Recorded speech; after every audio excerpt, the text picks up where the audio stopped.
Work on the 32 Ford is continuing. I'm still working on the brake issue, waiting on parts to come in to see if I can rectify that issue. However, we're also going to be doing something wasp, okay. We're also going to be doing something simultaneously back on the Mustang, even though I had tabled it for a while, because I came up with a solution on an issue that is very promising, and it's going to allow me to take care of one of the things I wanted to. It's relating to the gauges. I'm going to be using an American Auto Wire wiring harness on this car, but however, as I've spoken in the past, I want the Mustang to appear the way it did in 1966 with a few upgrades such as the disc brakes and everything. That meant using the stock gauge cluster.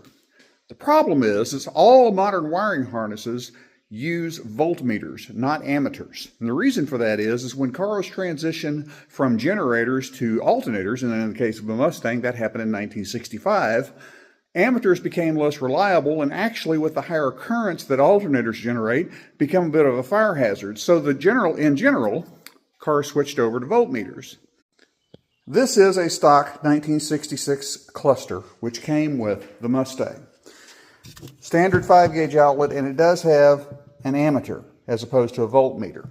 Now the question is how do I use this cluster but include a voltmeter instead of the ammeter? Well, I've got a solution that I'm going to be doing. I found a company that's going to be that has the ability to convert this to a volt gauge and maintain the stock appearance. So in my next couple of videos, you're going to see me restore and totally refurbish this gauge cluster with a voltmeter instead of the amp gauge. How did I learn this? Simple Google search, and I found a guy with a YouTube video that has all the information on it, which I will share a link in the appropriate video when I get ready to release that. So be sure in the next several days to a couple of weeks to stay tuned and watch, in addition to the 32 Ford and other projects I've got going, restoring that instrument cluster. Should be interesting.